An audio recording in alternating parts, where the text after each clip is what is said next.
தேசிய தலைமையில் அண்ணாமலை பெயர் அமித்ஷா கொடுத்த ரிப்போர்ட் டிக் செய்த பிரதமர் மோடி. தமிழக முன்னாள் பாஜக தலைவர் அண்ணாமலை அவருடைய தலைவர் பதவிக்கான காலம் முடிவடைந்ததை தொடர்ந்து அடுத்த புதிய பாஜக மாநில தலைவராக நயினார் நாகேந்திரன் நியமிக்கப்பட்டார்.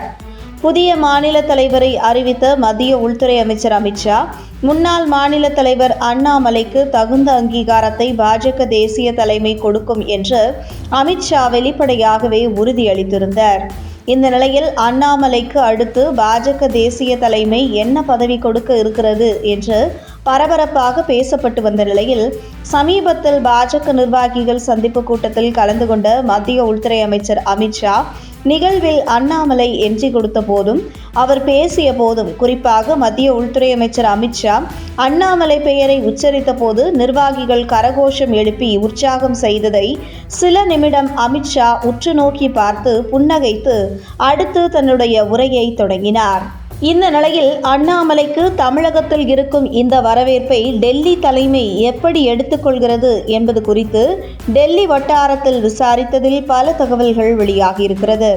அதாவது, சமீபத்தில் அமித்ஷா தமிழகம் வந்தபோது அண்ணாமலைக்கு கட்சி நிர்வாகிகள் மத்தியில் இருக்கும் அந்த வரவேற்பு என்பது ஏற்கனவே அமித்ஷா உளவுத்துறை மூலம் தெரிந்து கொண்ட ஒரு ரிப்போர்ட் தான் என்று கூறப்படுகிறது. சமீபத்தில் மதுரையில் நடந்த நிகழ்வு குறித்து டெல்லி திரும்பியதும் பிரதமர் மோடியை தொலைபேசியில் தொடர்பு கொண்டு அமித்ஷா பல விஷயங்களை பகிர்ந்திருக்கிறார்.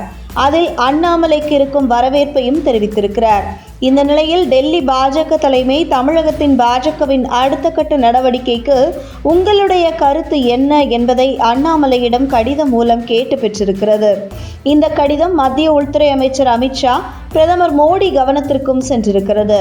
இந்த நிலையில் பாஜக தேசிய தலைவராக இருக்கக்கூடிய JP நட்டாவின் பதவிக்காலம் முடிந்து அடுத்து வேறு ஒரு தலைவரை தேர்வு செய்வதற்கு காலதாமதம் ஆகி கொண்டிருக்கையில், அடுத்த ஆகஸ்ட் மாதத்தில் புதிய பாஜக தேசிய தலைவர் நியமனம் செய்ய இருப்பதாக கூறப்படுகிறது.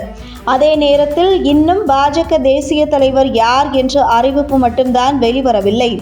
மற்றபடி தேசிய தலைவருக்கு கீழ் இருக்கும் தேசிய தலைமைக்கான உயர் பதவிகள் அனைத்துமே முடிவு செய்யப்பட்டு விட்டதாகவும் தகவல் வெளியாகிறது. அந்த வகையில் அண்ணாமலையின் பெயர் தேசிய பொதுச் செயலாளர் அல்லது தேசிய இளைஞரணி தலைவருக்கான பரிசீலனையில் இருந்து வந்த நிலையில் அண்ணாமலை பெயரை பிரதமர் மோடி டிக் செய்து விட்டதாகவும், அடுத்த புதிய தலைவர் அறிவித்தவுடன் அண்ணாமலைக்கு தேசிய பொதுச் செயலாளர் பதவி உறுதி என்கிறது டெல்லி வட்டாரங்கள். மேலும் தேசிய பொதுச் செயலாளர் மற்றும் தென் மாநிலங்களில் தேர்தல் பொறுப்பாளர் பொறுப்பும் வழங்கப்பட இருப்பதாக டெல்லி வட்டாரங்கள் தெரிவிக்கின்றன.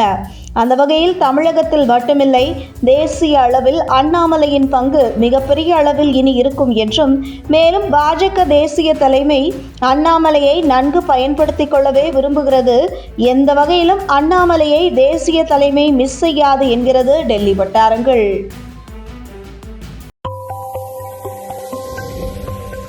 உங்கள் தின சேவல்.